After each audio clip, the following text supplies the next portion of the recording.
ഹിന്ദു വിശ്വാസപ്രകാരം വസൂരി, chicken pox തുടങ്ങിയ പകർച്ചവ്യാധികളെ സുഖപ്പെടുത്തുന്ന ദേവിയാണ് ശീതള ദേവി. ദുർഗാദേവിയുടെ ഒരു അവതാരമായിട്ടാണ് ദേവിയെ കണക്കാക്കുന്നത്. ഒരു കഴുതപ്പുറത്ത് സഞ്ചരിക്കുന്ന രൂപത്തിലാണ് സാധാരണയായി ദേവിയെ ചിത്രീകരിക്കുന്നത്.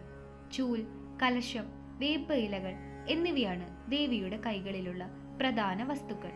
രോഗാണുക്കളെ നീക്കം ചെയ്യാൻ ചൂലും, രോഗം മാറ്റാൻ ദിവ്യജലം നിറച്ച കലശവും, രോഗശാന്തിക്കായി വേപ്പ് ഇലകളും ഉപയോഗിക്കുന്നു എന്നാണ് വിശ്വാസം.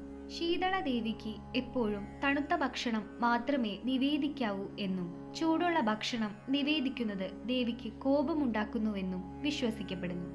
ഹോളി കഴിഞ്ഞുള്ള 8ാം ദിവസമായ ശീതള അഷ്ടമിയിലാണ് ദേവിയെ പ്രധാനമായും ആരാധിക്കുന്നത്. ഈ ദിവസം ദേവീ ക്ഷേത്രങ്ങളിൽ പ്രത്യേക പൂജകളും വഴിപാടുകളും നടത്താറുണ്ട്.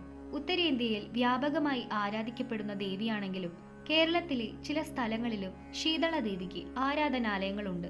ദക്ഷിണേന്ത്യയിൽ മാരിയമ്മൻ എന്ന പേരിലും ദേവി അറിയപ്പെടുന്നു.